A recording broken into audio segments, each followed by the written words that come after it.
বন্ধুরা, আজকে পালং পনির রেসিপি নিয়ে আসলাম। খুব সিম্পল এক রেসিপি।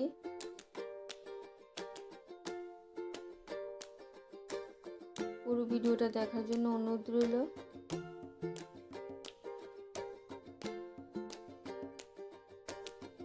পালং শাকগুলি বেছে নিয়েছি, খুব ভালো করে ধুয়ে নেব।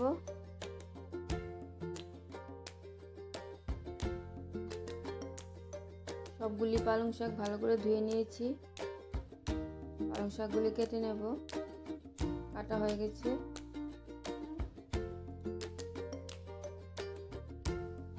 কয়েক পিস পনির নিয়ে নিলাম। পনিরগুলি ছুরি দিয়ে ছোট ছোট করে কেটে নেব।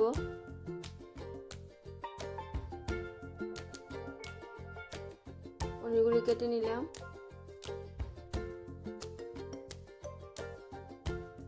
কড়াই বসিয়ে দিলাম। কড়াইতে তেল দিয়ে দিলাম।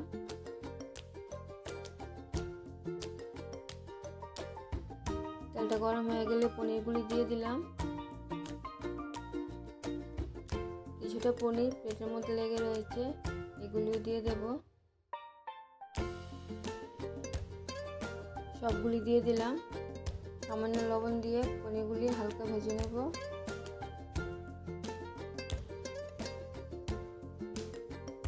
পনিরগুলি বেশি কড়া ভাজবো না, নাহলে খেতে ভালো লাগবে না।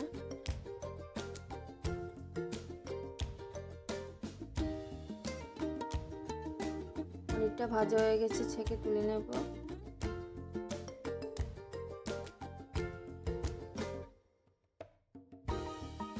সবগুলি তুলে নিলাম। কড়াইতে আরেকটু সরিষার তেল দিয়ে দিলাম।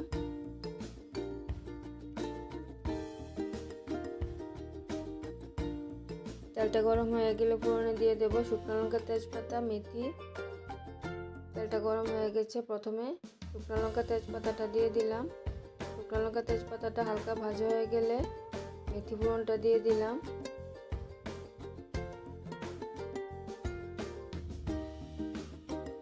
মেথিটা হালকা ভাজা হয়ে গেলে 3-4টা কাঁচা লঙ্কা চিড়ে দিয়ে দিলাম। এভাবে তেলের মধ্যে কাঁচা লঙ্কা চিড়ে দিলে সেন্টটা ভালো আসে।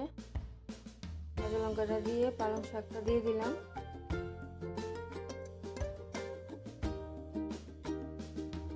একটু নাড়িয়ে দিলাম।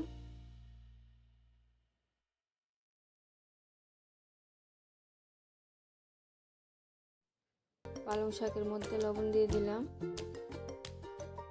যে কোনো শাকের মধ্যে প্রথমে বেশি লবণ দিতে নেই। লবণটা দিয়ে শাকটা নাড়িয়ে দিলাম।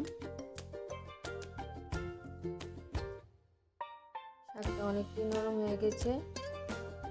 আমি ঢাকা দিয়ে রাখলাম না, তোমরা চাইলে ঢাকা দিয়ে রাখতে পারো। এভাবে হাতা দিয়ে একটু থেতো করে দিলাম।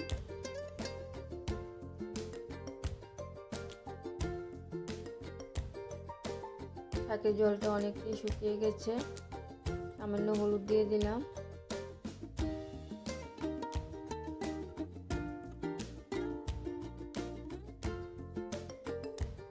এইভাবে পালং পনির রান্না করে খেয়ে দেখবেন, বেশি ঝামেলাও হয় না, এতেও দারুণ লাগে।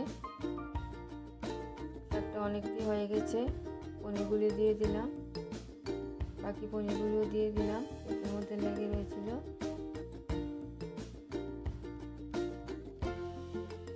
পনিরগুলি শাকের সাথে ভালো করে মিশিয়ে নিলাম।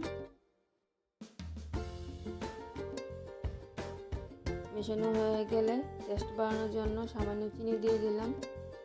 চিনিটা দিয়ে আর একটু নাড়িয়ে দিলাম।